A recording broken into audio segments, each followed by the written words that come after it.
afternoon, everyone. Thank you for coming today on the event of Winner, Week of Indonesian Netherlands Education and Research. My name is Dery Resliana. Now I will be the moderator for this event. Today, our discussion is about decolonizing Batik Belanda, women memory, and the art of shared heritage. I think today we have the special kind of topic for cultural heritage from Indonesia that is called batik. Now we have two awesome speakers, whether it is online, Sabine Bok from the Dutch artist and independent researcher with a focus on batik. And the second speaker is Anindia Christiana from Petra Christian University from Surabaya. Now they were talking about the batik, especially batik Belanda, about its history and the influence of visual batik from Indo-European. And we can take a little bit comprehensive discussion about that. And now I'm going to introduce first for the first speaker today. She is Sabine Burg. She is a Dutch artist and independent researcher with a focus on batik. On her blog, The Journey of Batik, she writes about the journey and research, especially about batik. And since 2009, Sabine frequently traveled to Southeast Asia. And in her current research, she focused on the maker, also the wearer of batik. In 1917, she launched a research project retelling the history of the European influence on batiks in Indonesia. And from 2019 until December 2021, Sabine was a research associate at the Research Center for Material Culture in Leiden and to research about the batik collection in Dutch Museum and Archive. And she made exhibition Masa Depan Batik or the Future of Batik at Erasmus Swiss in Jakarta, Indonesia. And in 2024, she received the White Kebaya together with the author Dido Michel Sen. And the research was presented in an exhibition and symposium held at the KB The Hague in the Netherlands. And without further ado, let's warmly welcome Sabine Burg to begin the presentation. Hello, Sabine. Are you there? Hello. Mhm. You can start your presentation for 25 minutes from now. Yes.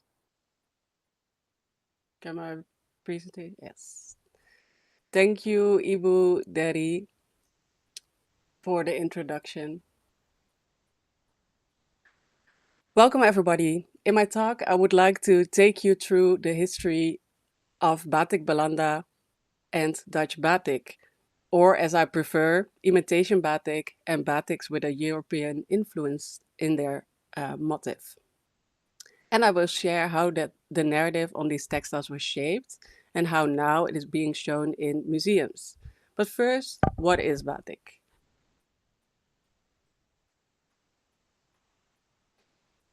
Batik is a resist dye technique, and of course, for people in Indonesia, they are very aware what batik is. But this is more for the audience that also is tuning in. Batik is made with hot wax, which is used to resist a pattern onto different textiles like cotton and silk and even wood. On Java, the wax is applied using the chanting, the wax pen. And here you see Maxium using the chanting on cotton. The batik made with a chanting is called batik tulis, which translates into handwritten batik. The parts that are not covered with wax will be the parts that get the color in the dye bath. Therefore, it's a dye resist technique. So here, all the brown parts are the wax and all the white parts will get the color. After the wax is applied, the cloth is dyed. This was in the past done with natural color, warna alami, colors extracted from tree barks, leaves, and fruits. Nowadays, it's mostly synthetic dyes like naphthol and indigo sol, as you see here on the photograph. After the cloth is dyed, it is dried, and then the wax is removed in hot water, which is called lorot. And this is the most typical way it is done. It's done on a fat on an open fire, and usually there's something added to the water to remove the wax more easily. This process can be repeated several times to get multiple colors into the batik. So the wax is applied again, it is colored, and the wax is removed. And sometimes this is done up to 7 times. The technique of batik, apart from the dyeing, has not really changed, but the patterns of batik change and keep on changing. Today, we will look at the European influence that became visible in batik in the 19th century. Before we look at the influence, let us look at what was made before that time and what influence were then already visible in those batiks. Here a photo from the Regency Kudus of the Bupati and his family. All are dressed in traditional Sogan brown-colored kain panjang that we still know today from cities like Surakarta and Yogyakarta. This photo was made around 1870 by Woodbury and Page. While the batik motifs from the kraton and the colors kept mostly the same throughout the last 2 centuries, batik throughout Java and especially on the north coast of Java changed a lot.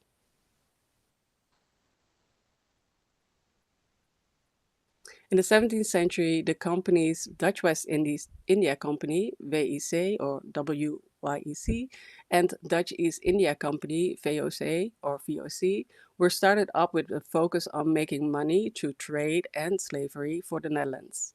The Dutch East India Company or VOC traded a lot of textiles. Indian textiles were very popular and were brought by the VOC from India to the Netherlands, but they were also brought to Indonesia, where they were used to trade for spices. When the VOC was declared bankrupt at the end of the 18th century, there were less Indian textiles coming into Indonesia. We believe this sparked a local demand in batik. Indian motifs like found in patola or chintz were copied using the batik technique.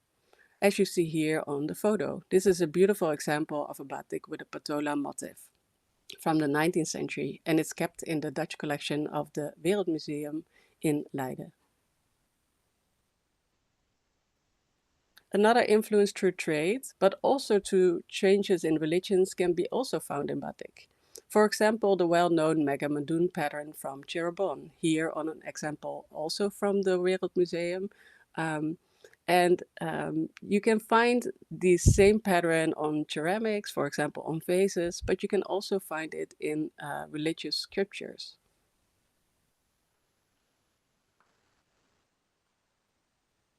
Another example from the same collection that actually includes faces on the back of lions. They are on the top and bottom of this batik. This batik was also made in Cirebon, and it shows more a Chinese influence. There are lions, but also bird-like phoenixes and scrolls on several places. Here another example from the north coast of Java, probably made in Semarang. This geometric motif is still made today and is called ketupat, after the kue or rice cake that is in the same shape, triangle shape, and is often made during Ramadan. This batik was bought between 1874 and 1877 by Eli van Rijkenvorsel during his travels on Java for the Ethnographic Museum in Rotterdam, the museum that is nowadays World Museum Rotterdam. Rijkenvorsel already wrote down that the motif in that time was already called ketupat.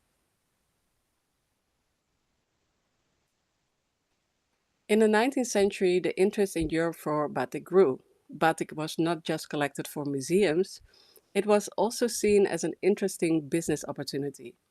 When Thomas Stamford Raffles described the batik technique in his book, The History of Java, published in 1817, Raffles did this because he thought it would be a good idea to make imitations. These imitations would be made in England, and then shipped to Asia to be sold there. Other cotton printing companies started making these fake batiks as well and shipped them to Southeast Asia. Here on the photo, an example of such an imitation. They were often just one-on-one copies of batiks made on Java. And this imitation was made by the Kralingse Katoenmaatschappij that was also based in Rotterdam in the Netherlands. From the 1850s onward, imitation batiks were made in the Netherlands, Switzerland, France, and England. These imitations from Europe, or fake batik, became known locally on Java as Batik Belanda. Here, an advertisement from 1910 from Batavia, nowadays Jakarta, on which Batik Belanda is being sold among other things. You see it at the very end of the list. So how were these imitations actually made in Europe? The cotton printing companies already existed centuries before they started making these fake batiks. They used the block printing technique they already copied from India. In the 17th century, Indian textiles like chins were made in Europe using the same technique. The technique was later used to make imitation batiks, as you see here on the photo. First, the colors were directly printed onto the cloth with wooden blocks, but to make a better imitation, they started experiment with different resist dye techniques. Eventually, the resist was printed with machines, but the colors were added with block printing till the 1950s. You see here the block printer adding the colors onto the cloth. Different resist print machines were invented throughout the 19th century. The machine with the name La Javanaise, as translated the Javanese, made the cotton printing companies based in Haarlem and later in Helmond in the Netherlands, nowadays Vlisco, market leaders. These machines worked with copper walls in which the pattern is engraved. The pattern is then printed onto the cloth using a resist paste, which was made with mastic. Mastic is a tree resin, and it was imported to Europe for making imitations. Nowadays, they use a synthetic created resin for this process. The only still active cotton printing company in the Netherlands is Vlisco, based in Helmond. Here's the factory on the photo.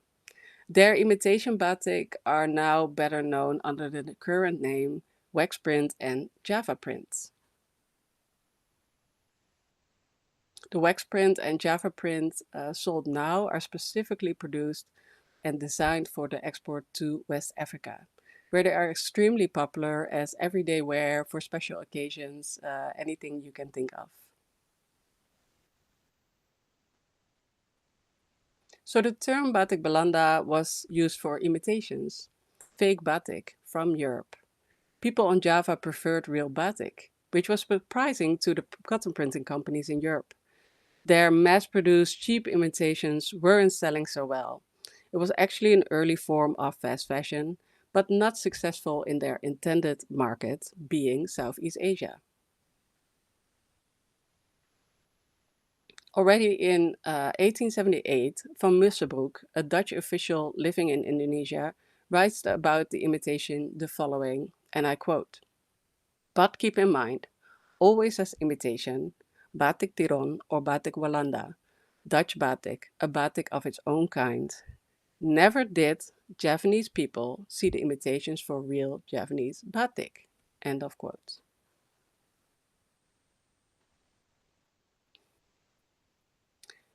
If you Google the term Batik Belanda today, this is what you see online. All kinds of images of batiks with a European influence in their motif. Real batik, not imitations from Europe. How did this happen? In the 1990s, the book Batik Belanda got published by Harmer Veldhuizen. Veldhuizen describes in the book a specific style within batik that was made for and worn by European and Indo-Europeans in the former Dutch East India, nowadays Indonesia. The batik entrepreneur Van Frankemon is put in the book as the starter of this trend as the so-called mother of Batik Belanda. Veldhuizen coins the term Batik Belanda as the title for his book. But the term was actually not used in the 19th and beginning of the 20th century for batik, as I shown before.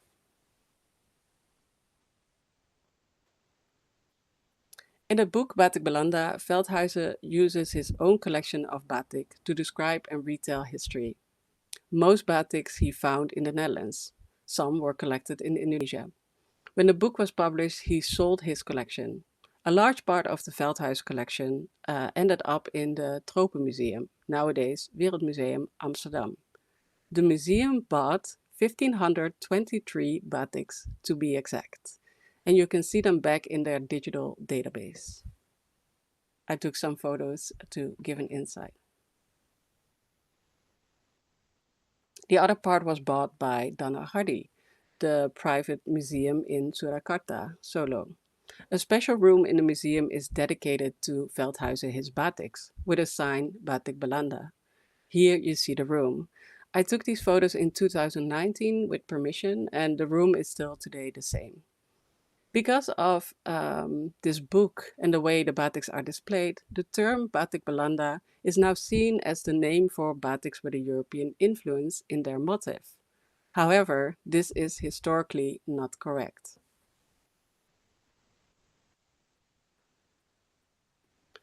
After Veldhuizen's book, his version of the history of batik, which is based on a very Eurocentric point of view, started to become the new reality. Museums started to actively collect batiks with European motifs. These batiks were at a point more popular than any other batik coming from Indonesia, also for collectors. The focus was specifically on collecting signed batiks, so with European sounding names on them. Today, in many displays, the narrative by Veldhuizen is still prominent. I want to share some examples. We start with the current display at the new Museum Batik in Taman Mini, Indonesia, that is also present with us today.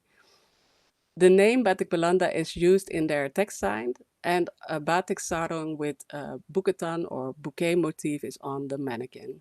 I think they change this often. This batik shown is a later version of the design made popular by Elise van Zuylen. Nidhi will share more on this. And they paired it with a white kabaya and chim, so a Peranakan Chinese style kabaya. Actually, this full look would have been worn by Peranakan Chinese women around 1920.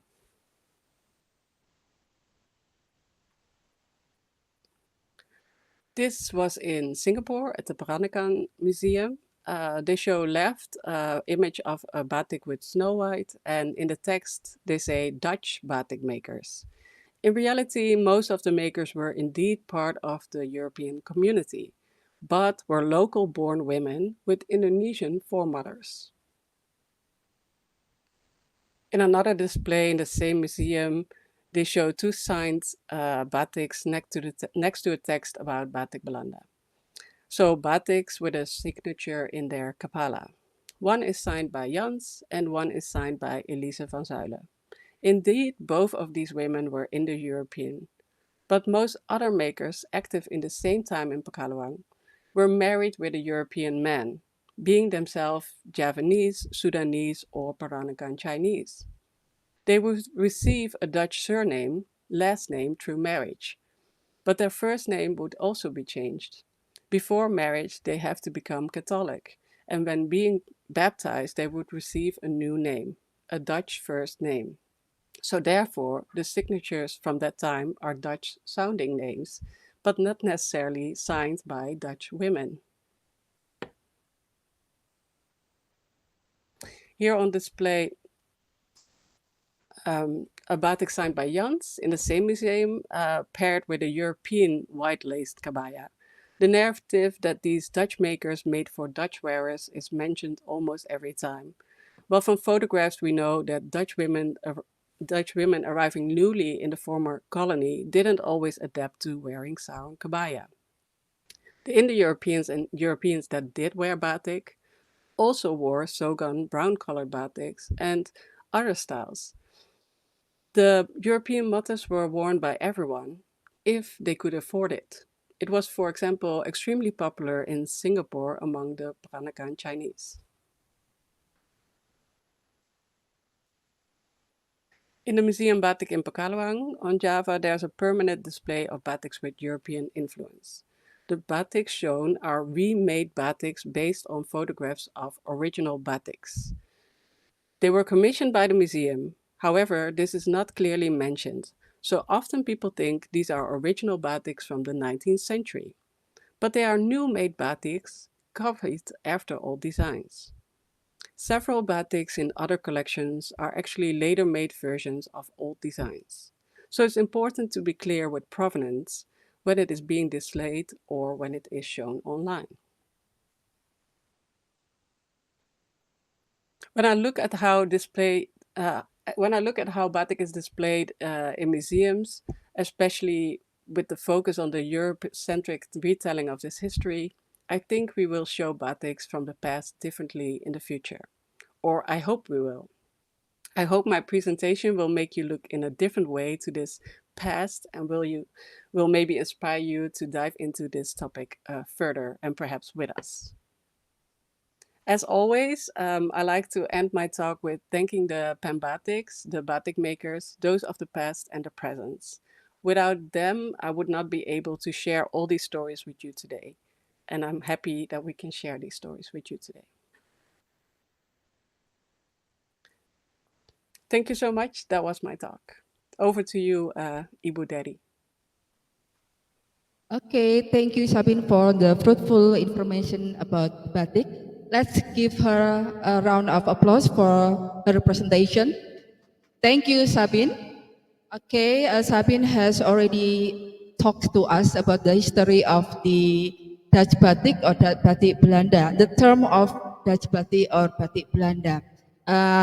She said in her presentation that batik began gaining popularity in Netherlands for around 19th century, yeah, along with the popularity of the cotton printing there, and then the motif, they just spread of the imitation of batik itself. So Sabine's presentation challenged us about the dominant narrative and called for different, more inclusive retelling about the batik history, especially about the term of batik Belanda or Dutch batik, yeah, because it is the term that is popularized by the Van Heusen, or it is kind of influence of the Indo-European uh, visual influence, yeah. So with the insightful overview, now we move to our second presenter, who will speak about decolonizing Dutch batik, retelling the story of makers and weavers. So I will call second speaker here, Dr. Anindya Christiana. Please come to the stage. Before she begin to present the topic about that, maybe I would like to read the short biodata of her. She is an Indonesian academic and researcher for the Petra Christian University, Surabaya, specializing in art history, cultural, gender, and visual studies. Her work focuses on visual narrative, especially in traditional artifacts, particularly in batik. And she has published widely and presented at national and international forum. She collaborates with print and has been involved in textile exhibition with the Indonesian Embassy in the Netherlands. Actively engaged in women empowerment, she works directly with batik artisan communities in East and Java, Indonesia. So her focus is on decolonizing Dutch batik, retelling the story of the makers and weavers.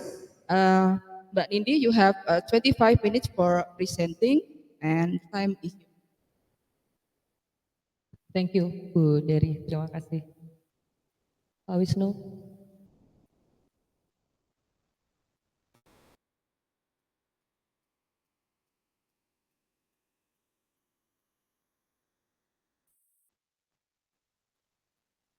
Somehow I cannot pinpoint exactly when I began to truly notice and pay attention to batik. From my childhood through the years, I become a mother, but it has always been a part of my daily life, maybe our daily life. My grandparents wore it as part of their everyday routine and even in their funeral. Their bodies were wrapped in batik cloth. My name is Anindya Christiana, a lecturer and researcher from Petra Christian University, Surabaya, born and raised in Java. Good afternoon, everyone.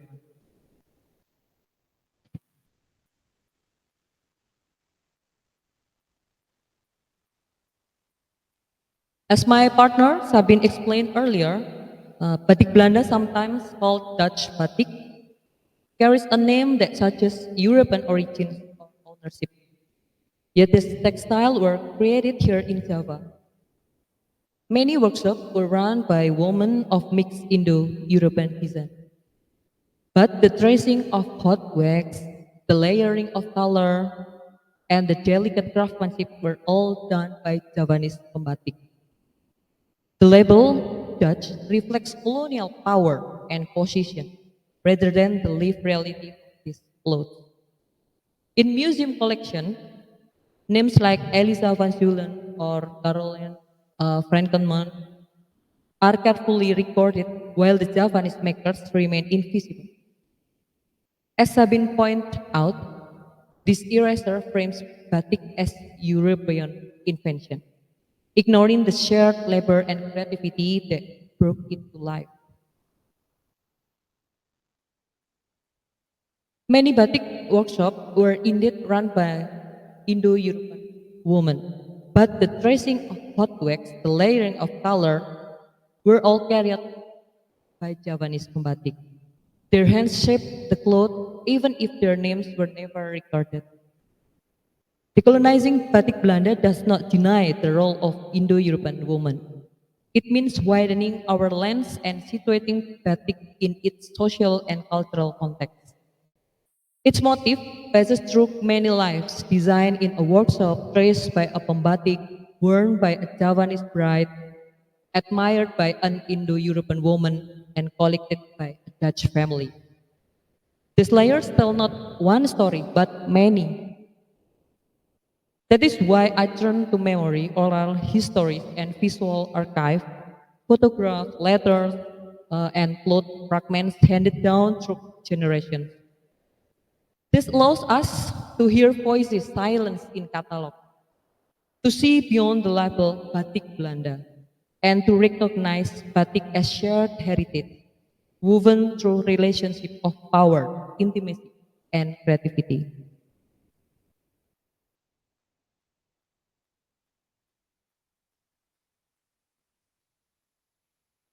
As mentioned earlier, one of the most well-known names associated with Batik Belanda is Elisa van Zulen, who ran a workshop in Pekalongan from the late 19th to early 20th century. Her designs are remembered for the buketan, large bouquets of rose, lilies, or tulips inspired by European painting and naturalistic illustration. At first glance, they appear far from the repeating patterns and symbolic motif of Javanese batik, looking distinctly European, which is why they were labeled Dutch.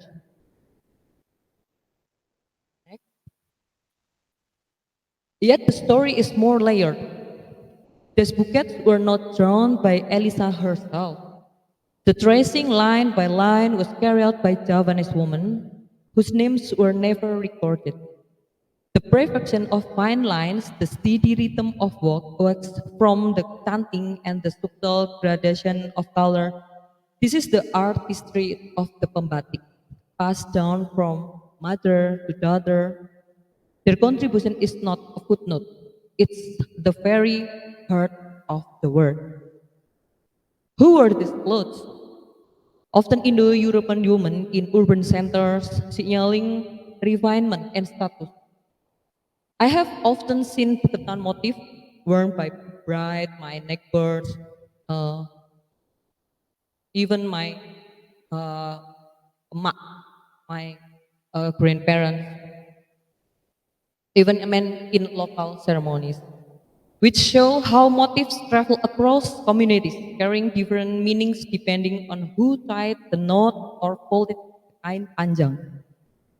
As I reflect in line with Sabin's insight, decolonizing this story means seeing Puketan not merely as European flowers on Javanese cotton, but as the outcome of cultural encounter. Designed with European taste, realized through Javanese skill and worn across diverse communities. It is a collective creation marked by both colonial hierarchies and everyday collaboration.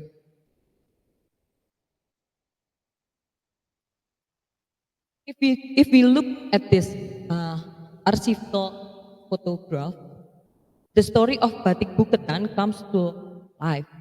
Here Indo-European and Javanese women wear the same motif, yet their meaning shift with each body that wraps the cloth. For Indo-European women, Buketan signal refinement and belonging with the colonial urban world. The floral bouquet echo distant European gardens carefully arranged on Javanese cotton. For Javanese women, these motifs enter weddings, neighborhood gatherings, and daily life. I've often seen uh, worn by my neighbors also. Their gestures, postures, and the way the kain is tied reveal of the social world.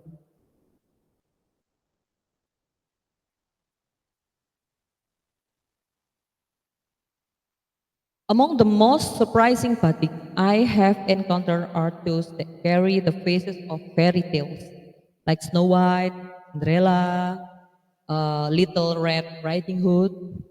You can see here stories we expect in European books suddenly appear on kain panjang. To see a princess with a pale skin and flowing hair drowned in wax and dye is at once enchanting and unsettling. These clothes are playful but also ideological. They carry European narrative across ocean, embedding them into everyday material culture in Java. I only knew these tales from storybooks. I'm certain that Javanese makers, like myself, were equally unfamiliar with many of these European fairy tales, right? Yet this batik invite us to ask, for whom were they made? Perhaps they offer Indo-European children a sense of familiarity or allow urban women to wear narrative of fantasy and refinement. But Javanese viewers may have reinterpreted this princess in relation to local stories like wayang or folklore character. What I feel when I look at these clothes is both delight and tension at the same time. Delight because there is playfulness, a European fairy tale carried across ocean retold through wax. Tension because beneath the sweetness lies ideology, a vision of beauty and femininity framed by Europe, layered with colonial hierarchies. Was this cloth entertainment, a status symbol, or subtle propaganda? Perhaps all at once. Some batiks bring these two narrative words onto a single surface. Wayang heroes unfolding beside fairy tales, princesses, or the king and queen of the Netherlands. Here, Javanese epics and European fantasy do more than coexist. They enter into a visual conversation. Each motif responds to the other, creating unexpected juxtaposition of god and princess, forest and palace. These textiles are not passive copies but active meeting grounds where stories overlap and give shape to hybrid worlds. To decolonize this batik is not to dismiss them as foreign oddities, but to reveal them as sites of encounter. Here, colonial desire and local imagination met. Images were worn, transformed, and reinterpreted. Its clothes become a dialogue between Europe and Java, between fantasy and lived experience.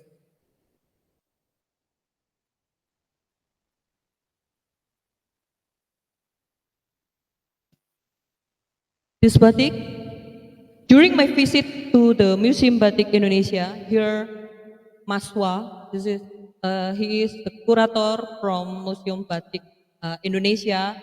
He's bring one of the collection here, the same one with the presentation. I encountered several rare pieces and depict scenes from European fairy tales.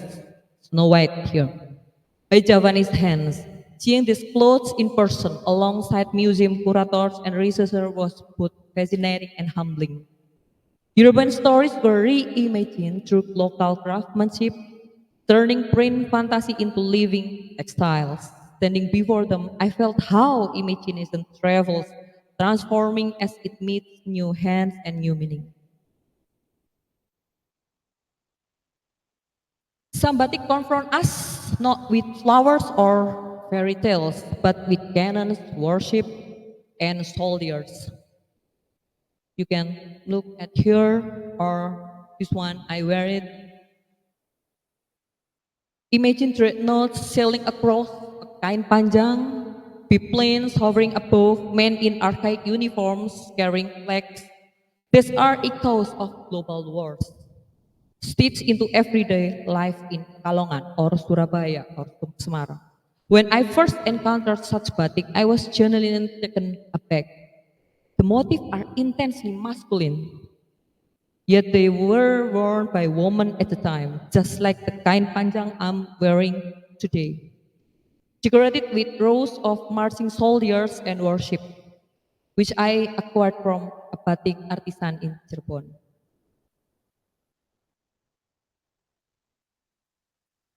Javanese people may have also understood this motif through local cosmologies or historical storytelling tradition, interpreting them in relation to familiar frameworks of conflict, heroism, and cosmic struggle. To decolonize war batik is to acknowledge this complexity. They are not only artifacts of the empire, but also traces how violence and global events were woven into local culture. Each piece becomes a battlefield of meaning where identity, fashion, and imagination collide on kata.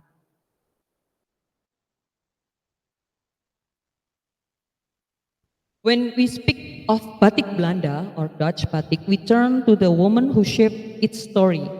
Museum labels often highlight names like Frank Moon or Elisa van Schulen, celebrate as entrepreneurs and innovators of motifs like the buketan.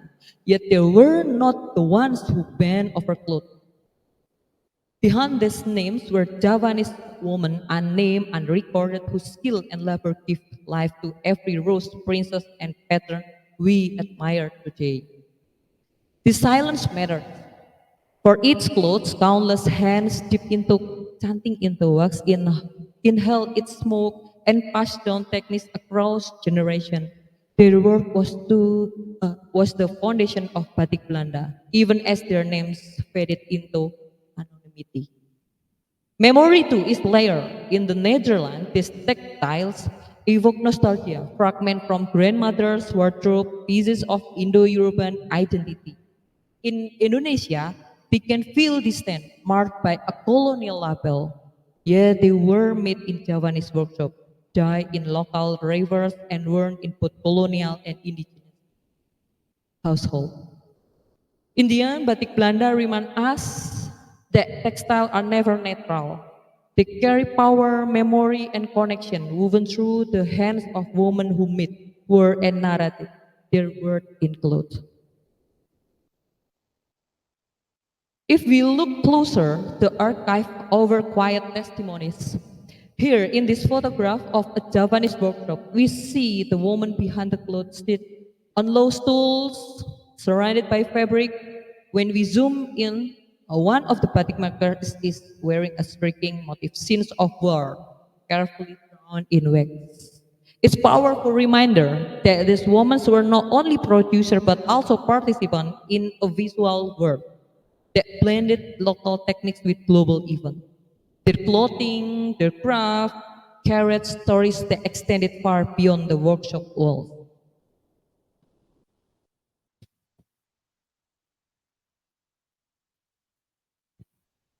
To close, let us return to the heart of this journey.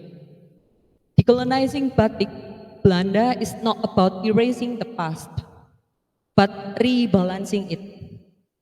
Restoring voice to the woman who artist endures in every line of wax and acknowledge the many communities who wore this textile in their colonial. These clothes are not the heritage of one nation, but share legacies born of entanglement and belonging to all who choose to remember. Next. Yeah, to slide again. Museum are where many of these batik survive, carefully stored and labeled. Yet a label alone cannot tell us who made them, who wore them, or what memories they carry. This is why collaboration matters. I'm grateful to continue this dialogue with our museum colleagues, Maswa, Stacy. Here. Thank you, Bu Nindi. Hi, Sabine. Hi, everyone. My name is Swa. I work in the Museum Batik Indonesia as a curator. And Bu Nindi asked me to join the session today to share a little bit of insight with all of you about how, as a museum, we are trying to decolonialize the narrative inside. So yes, actually both Sabine and Bunidi also have visited our museum in separate occasions. And I also discussed with them about the term of batik Belanda, which is quite popular now. In fact, it's very popular as is everywhere. And Sabine still have the photo of our museum, still use the title batik Belanda. But actually it is quite misinterpreted. It's quite misleading. It's easy to be misinterpreted. By saying batik Belanda, you could imply three things at least. One, that it is the batik made in Belanda, which is obviously not. It was made in various cities, in Java. And second, it was made during the Dutch colonial period, but not all of the batik made during the Dutch colonial period are batik Belanda, quote. And the third, it was made by Dutch people or Dutch descendants, which is partially true, but not all of the batik Belanda was made by Dutch descendants. For example, there are also some pioneer in those style who were actually descendants of from German or British. Okay, so that's enough talk for me. Maybe for now, I will invite the audience here to come closer to the collection here. But please, we have a few rules. First, please do not touch the cloth. And the second one, try your best not to take any detailed photos of the collections. Okay? And obviously, no flashlights. Okay? Yes, no photos. It's better. Video is okay, but please do not zoom in on the collection. Okay, so today I bring a pair of clothes, and it's actually one set. This is the sarung, and this one is the shawl. They are matching each other, and these lovely pieces were donated by Indonesian Batik Foundation or Yayasan Batik Indonesia to the museum. And in the records, they stated that Cirebon in around 1990s. So actually, it's not the one that was made in the colonial era. It might be a replication of some sort. And the stories here, we could see, they depicted some figures which are actually depicting the story of Snow White. Yeah, they are seven dwarfs, but they're on the other side. Here we see some other, perhaps this is the prince and the dog here. Oh, do you want to? Okay, maybe you could help me with pull it that way, and I will carefully open it here. Maybe a little bit more. So we So we could see the. Okay, so maybe a little bit here. Thank you. Oh, this is textile. Cotton. Yeah, cotton. And here, made by hand. Yeah. And here, there.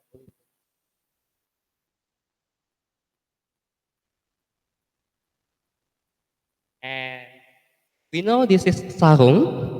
It has a special part called as kepala or head. So this is the kepala part. Normally in kain panjang or jarik, they didn't have this part. But for sarung, they have this part. And for women, they usually wear this part in front of their body. And this one is the shawl or selendang, called it in Indonesian. We know it is selendang because it is quite thin, and usually it was made in a opposite direction. So when it is placed on the shoulder, both the front motif and the back motif will be on the same direction.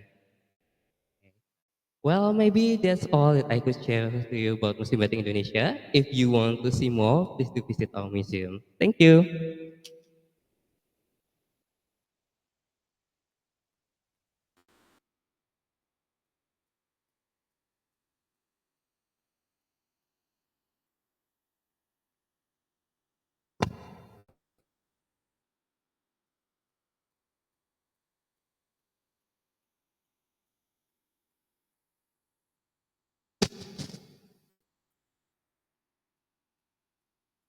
Okay, decolonizing Batik Belanda is a collective journey.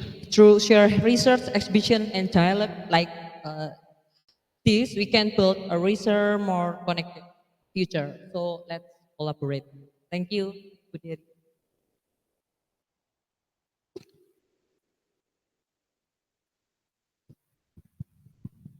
Okay, thank you Mbak Nindi and Maswa who present about the batik Belanda ya.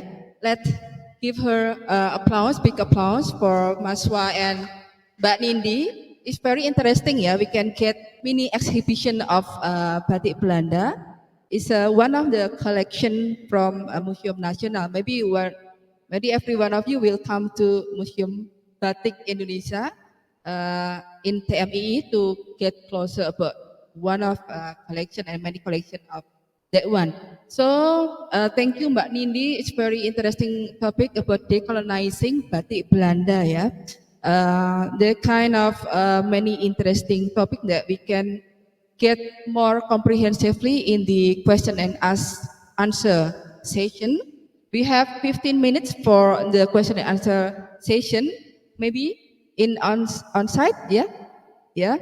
The one in the mail. You can introduce yourself, your name and your affiliation, maybe.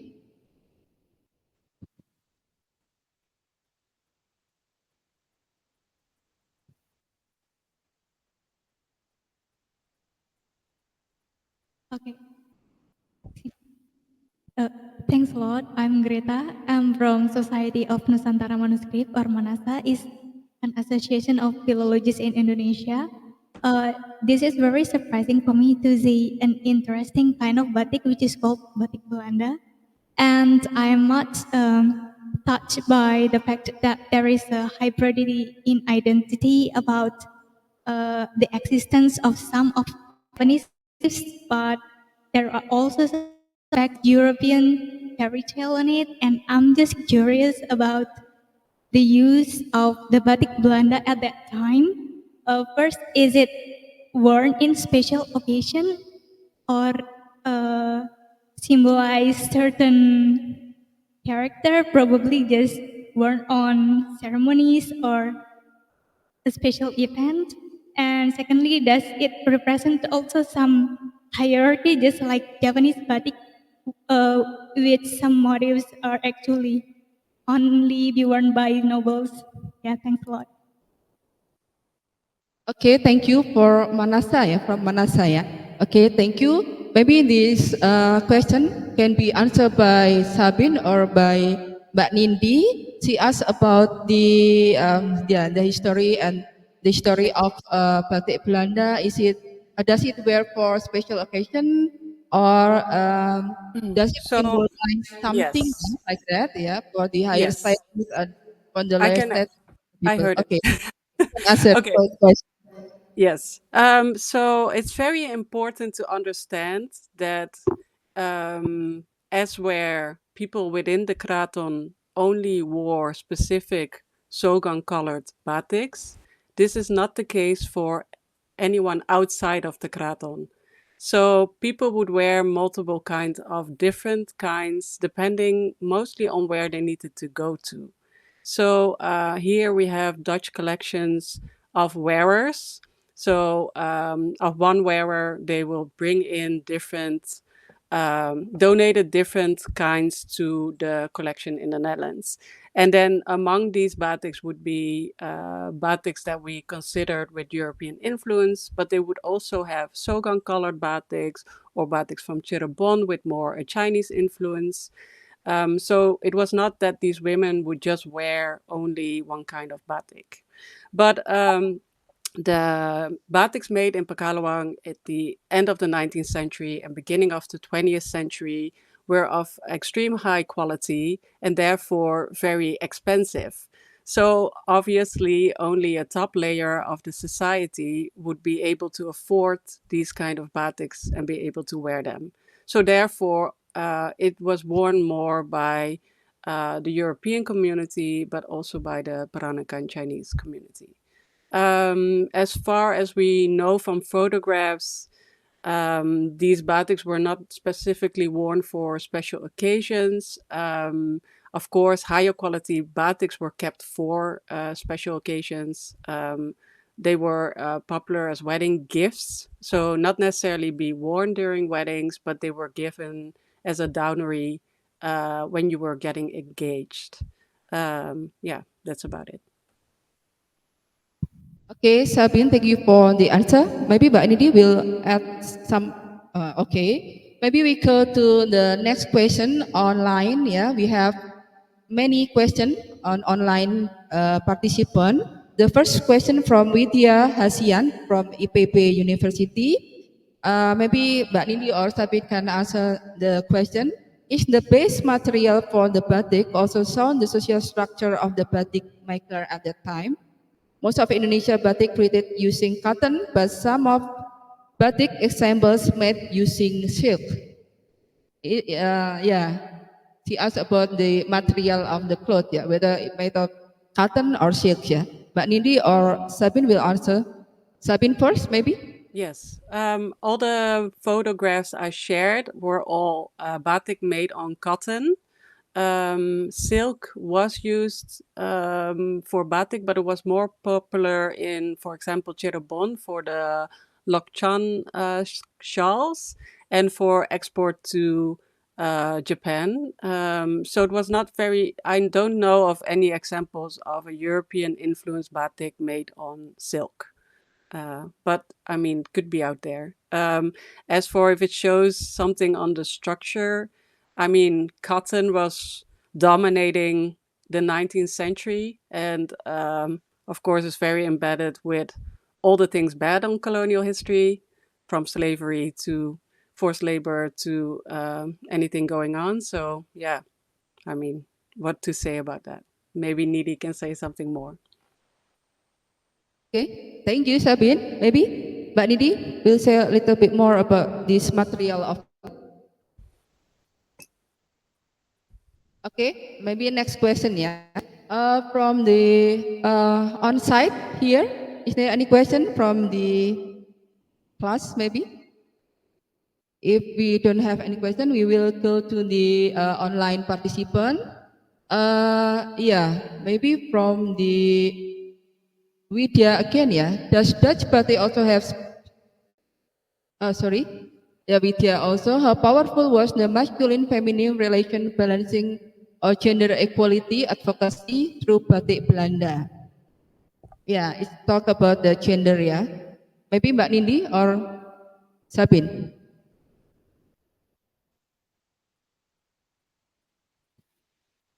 How powerful was the masculine-feminine relation balancing or gender equality advocacy through batik Belanda? Is it tough question? I think how powerful, bagaimana kita mengukurnya? Bagaimana kita mengukur seberapa kuat motif-motif di dalam batik Belanda? Kita tidak akan pernah tahu kalau kita tidak bisa melepaskan dari siapa pemakainya. Seperti yang saya jelaskan di dalam presentasi tadi, kita bisa lihat siapa pemakainya. Who's the wearer, the batik. Kalau kita bicara tentang batik, motif, kita tidak bisa melepaskan dari siapa pembuatnya, siapa pemakainya. Konteks sosial, konteks manusianya tidak bisa dilepaskan dari batik itu sendiri. Contoh seperti Pak Wisnu, boleh ditampilkan presentasi saya tadi sebentar. Tentang war mundur. Ini juga berdasarkan riset dari Sabin tentang war motif. No, mundur lagi. Mundur lagi. Lagi. Yang warna merah. Oke, this one. Dan ini ya Sabin ya. Foto ini sebenarnya foto seperti foto keluarga. Di sebelahnya ada suami, kemudian di tengah ada anak, kemudian di dalam caption menjelaskan ini foto family portrait. Di sana dijelaskan suaminya adalah prajurit KNIL, NIL, gitu ya. Prajurit yang memang dibentuk oleh Belanda. Kita bisa melihat posturnya, gesturnya, apa yang dia pakai. Ya. Itu sudah memperlihatkan secara tidak langsung memperlihatkan tentang relasi kuasa itu sendiri. Oleh karena itu kita tidak bisa melepaskan batik dari pemakainya. Siapa yang memakai? Tidak sekedar siapa yang membuat saja. Tentu saja batik dalam hal ini tidak sekedar objek, tidak hanya sekedar material culture, tapi dia juga bagian dari objek sebagai diplomasi budaya, sebagai bentuk negosiasi, sebagai bentuk resistance mungkin, sebagai bentuk perlawanan yang halus. Karena kita orang Jawa punya caranya sendiri untuk melawan. Kurang lebih seperti itu. Jadi Mbak Widya, how powerful was the masculine and feminine? Itu butuh riset lebih lanjut. Bagaimana? How powerful? Butuh proses lagi. Sabin ingin menambahkan? Sudah habis waktunya. Okay, thank you, Mbak Nindi. Maybe one more question from Mbak Widya also. Can I also elaborate on the batik? Can the batik be back on the screen? The batik we had just on? Yeah. I also want to emphasize that this batik can be interpreted in different ways. We don't know if the wearers that we saw in photographs were gifted this batik by their husbands or that they wore it in support of their husbands. But what was very interesting about this batik design is actually how the war is depicted. You have on one side the KNIL soldiers. They are often described as Dutch soldiers, but in reality, these were Indonesians that were recruited for the Dutch colonial army. And on the other side, we have actually warriors from Aceh, fighters from Aceh. And the soldiers from the Dutch side have all like weapons, like guns, while the other side is arming themselves more with like sticks and things like that. So they already the maker already shows this inequality in the struggle, that the KNIL used much more force to the people of Aceh. And what is very interesting is in the top layer, it's above the house. If you go further up, you will actually see a soldier being wounded and being carried off. And this is of the Aceh side, which is very remarkable detail.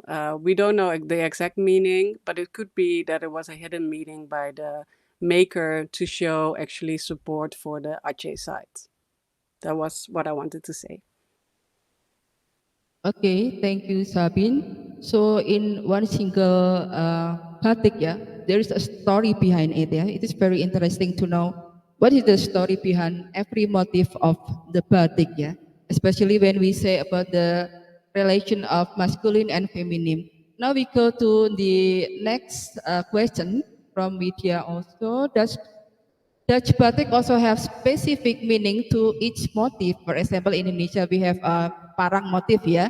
In Yogyakarta, maybe when you wear a parang motif, you cannot wear it on the or you cannot attend wedding by wearing the parang motif maybe. And there are many kind of certain or sacred motifs that can be only used in the healing rituals, yeah, especially for the example in kain Sasirangan in South Kalimantan, there were certain motifs that have to be used in the healing rituals. So maybe Mbak Nindi or Sabin will answer about it. Yeah, does Dutch batik also have specific meanings? Yeah, because there are many kind of motif we can have here, like fairy tales and soldier and many more. Who will answer the question? Sabin first or I will answer it. Mbak Nindi? From media. Apakah batik Belanda punya spesifik makna yang sangat spesifik jika dibandingkan dengan batik parang ataupun batik-batik sejenis? Jangan lupa itu adalah batik yang dibuat di pedalaman, di dalam lingkungan keraton, sehingga sangat dekat dengan ritual. Lain halnya dengan batik Belanda yang base-nya itu di pesisir, Pekalongan, di Lasem, yang memang di masa itu, terutama di Pekalongan, adalah kota pelabuhan. Kota di mana orientasinya adalah pasar, ekonomi. Sehingga pertanyaan tentang bagaimana, apakah mempunyai specific meaning, makna yang sangat spesifik, bahkan dekat dengan ritual, tentu saja tidak. Ya, karena memang orientasinya berbeda, dibuat di pesisir dan dibuat di pedalaman, di dalam keraton. Masing-masing mempunyai ciri khasnya. Sehingga untuk batik Belanda memang dibuat untuk sehari-hari, untuk kalangan pasar yang spesifik. Walaupun seperti batik parang ataupun kaung pun juga spesifik untuk keluarga di dalam keraton. Sedangkan batik Belanda untuk pasar-pasar komunitas Indo-Eropa mungkin, kemudian Indo-Tionghoa mungkin, seperti itu. Mungkin Sabin mau menambahkan? Yes, I just want to say that at the end of the 19th century, batik was a very commercial product and used in everyday life. Batiks from the North Coast certainly had very specific ritual meanings throughout the 19th century, but as for the more mass-produced batiks at the 19th century, like they were, like the buketans were made a lot. They were just used as fashion. So we should not try to put too much meaning behind fashion. And we should see it more as a fashion item at the end of the 19th, beginning of the 20th century that was used much more freely and not necessarily for specific moments in their lives. They would have used other patterns for this. I think we are running out of time, so I think we should go to wrapping it up. Okay, thank you, Sabine, for the answer. So there is no special, special meaning of the Dutch batik, because it used daily in our daily activities like that. No, it just like in Raton, like in Indonesia, in Jakarta or Solo. We still have 3 minutes for the question and answer session. Maybe one of you in this class will ask question. Maybe we'll ask Maswa, is there any collection of batik in Museum Batik, or how many collection in Museum Batik? Maybe you can ask Maswa or Mbak Nindi or Mbak Sabin, one of you, before we end up our discussion today. Yes, Bu? You can come here to ask your question. So Sabine can see your face from online. Okay. Ibu aku bahasa Indonesia. Nama saya Putri. Saya mau tanya Mas Sabin sama Mbak Dini. Itu batik. Batik itu dari saya kecil saya taunya dari Indonesia aslinya. Tapi sekarang setiap negara itu ngeklaim batik dari Malaysia, batik dari sini. Itu aslinya bagaimana? Karena sekarang banyak banget negara-negara yang bilang batik dari sini, dari sini. Nah, kalau saya tahu dari kecil batiknya cuma dari Indonesia, gitu. Can I answer this? Mohon penjelasannya. Terima kasih. Wow, Okay, thank you. that's What is your name, Bu? Bu Putri. Thank you for the interesting question from Bu Putri. a Batik million comes from dollar Indonesia. question. Yeah, that's a $1 million question. What is Yeah, the origin of batik? So Yeah, yeah. this discussion can go on forever until we find a time machine that will bring us back to the time that there were mummies in Egypt, because the oldest wax resist fragments, so where the technique that we call batik today was found on mummies.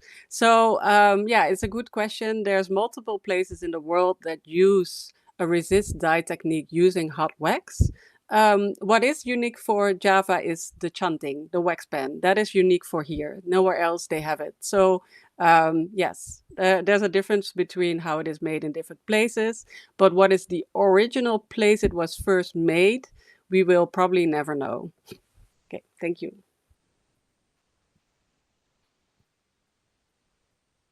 Ibu Putri, justru itu menunjukkan bahwa ketika Ibu bingung ini kenapa di negara-negara lain juga ada batik, itu justru menunjukkan bahwa betapa terkenalnya, ya, betapa populernya batik.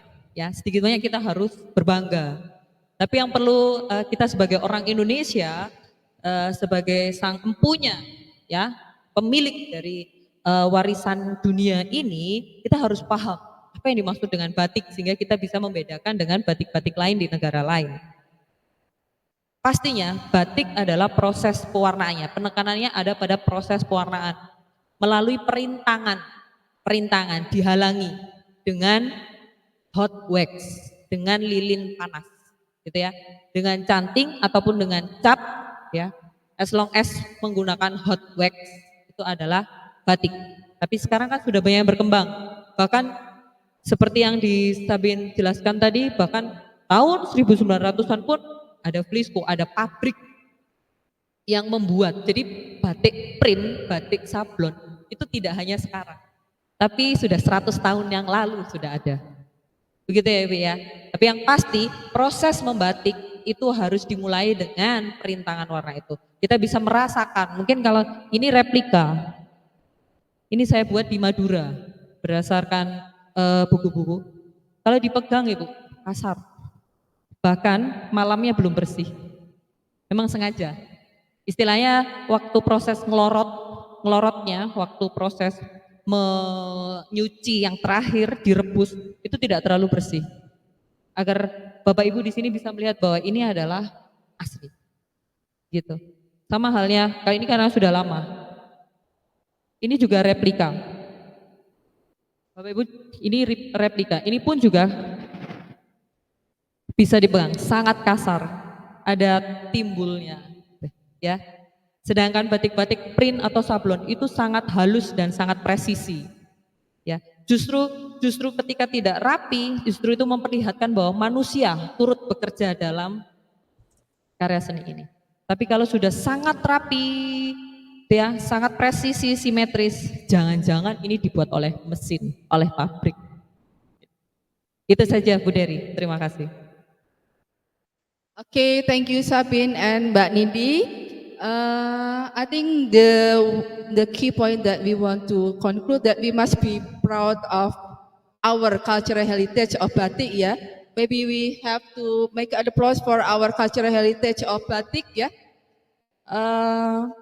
And maybe that was the difference between the printing batik and handmade batik, yeah, from the human era when we make a batik. So time is up, and now I want to make a kind of key point or conclusion for our discussion today. There are three key points that Batik Belanda as shared heritage. Yeah, we cannot say that it belongs to one single nation, Netherlands or Indonesia, but it entanglement culture. Yeah, and the keep alive by the people who love the batik, who can still care about the batik.